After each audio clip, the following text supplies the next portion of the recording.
In the 1870s, a citizen of Berlin, Germany, boasted of his city's rapid growth. We have already 800,000 inhabitants. Next year, we shall have 900,000, and the year after that, 1,000,000. He predicted that Berlin's population would soon rival those of Paris and even London. The population explosion that had begun during the 1700s continued through the 1800s. Cities grew as rural people streamed into urban areas. By the end of the century, European and American cities had begun to take on many of the features of cities today. Medicine and population. Between 1800 and 1900, the population of Europe more than doubled. This rapid growth was not due to larger families. In fact, families in the most industrializing countries had fewer children. Instead, population soared because the death rate fell. People ate better, thanks in part to improved methods of farming, food storage, and distribution. Medical advances and improvements in public sanitation also slowed death rates. The fight against disease. Since the 1600s, scientists had known of microscopic organisms or microbes. Some scientists speculated that certain microbes might cause specific infectious diseases. Yet most doctors scoffed at this germ theory. Not until 1870 did French chemist Louis Pasteur clearly show the link between microbes and disease. Pasteur went on to make other contributions, including the development of vaccines against rabies and anthrax, and the discovery of a process called pasteurization named after him for killing disease-carrying microbes in milk. In the 1880s, the German doctor Robert Koch identified the bacteria that caused tuberculosis, a respiratory disease that claimed about 30 million human lives in the 1800s. The search for a tuberculosis cure, however, took half a century. By 1914, yellow fever and malaria had been traced to microbes carried by mosquitoes. As people understood how germs cause disease, they bathed and changed their clothes more often. In Western cities, better hygiene caused a marked drop in the rate of disease and death. In the hospital. In the early 1840s, anesthesia was first used to relieve pain during surgery. The use of anesthetics allowed doctors to experiment with operations that had never been possible. Yet, throughout the century, hospitals could be dangerous places. Surgery was performed with dirty instruments in dank operating rooms. Often, a patient would survive an operation only to die days later. Doctor! Doctor!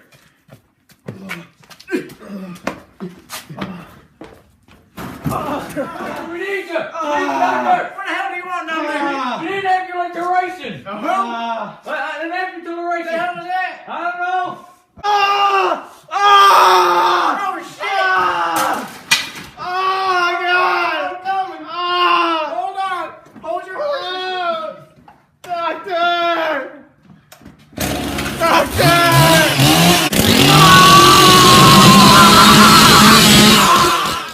For the poor, being admitted to a hospital was often a death sentence. Wealthy or middle-class patients insisted on treatment in their own homes.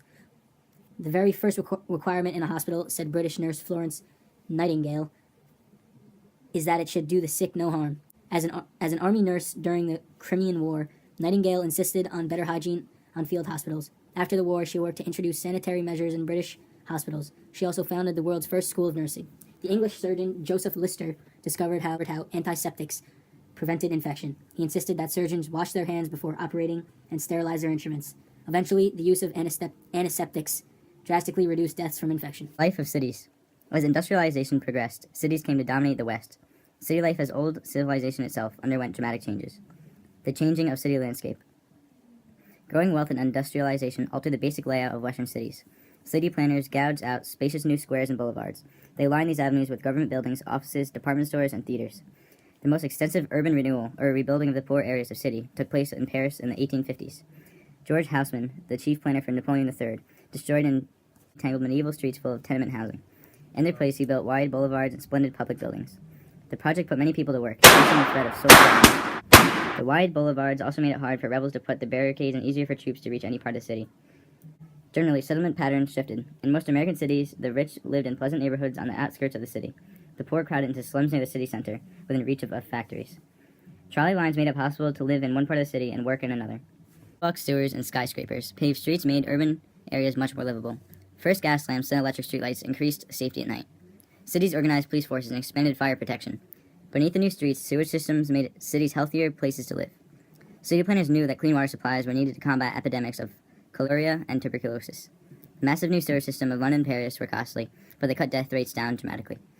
In the 1900s, architects were using steel to construct soaring buildings. The steel Eiffel Tower became a symbol of Paris. American architects like Louis Sullivan pioneered a new structure, the skyscraper.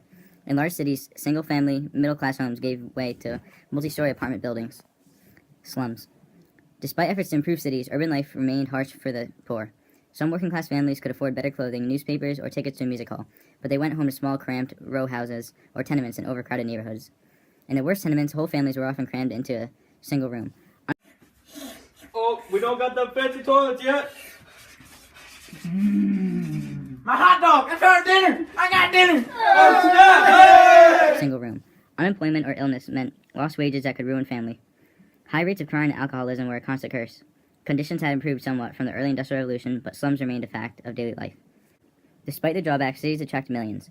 New residents were drawn as much by the excitement as by the promise of work. For tourists, too, cities were magnetic centers of action, entertainment for every taste. Museums and libraries offered educational opportunities. Sports from tennis to bare-knuckle boxing drew citizens from all classes. Few of these enjoyments were available in country villages. They tried to improve the harsh conditions of industrial life. They protested low wages, long hours, unsafe conditions, and the constant threat of unemployment. At first, business owners and governments tried to silence protesters. Strikes and unions were illegal. Demonstrations were crushed.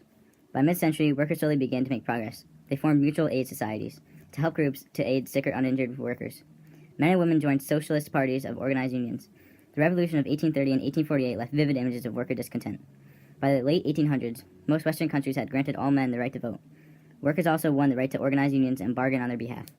Germany legalized labor unions in 1869. Britain, Austria, and France followed. Unions grew rapidly. In France, membership grew from 140,000 in 1890 to over 1 million in 1912. Pressured by unions, reformers, and working-class voters, governments passed laws to regulate working conditions. Over time, laws were passed outlawing child labor and banning the employment of women in mines. Other laws limited work hours and improved safety. By 1909, British coal miners had won an 8-hour day, setting a standard for workers in other countries. First, in Germany, and then elsewhere, Western governments established old age pensions as well as disability insurance for workers who were hurt or became ill. These programs protected workers from poverty once they were no longer able to work. Rising standards of living.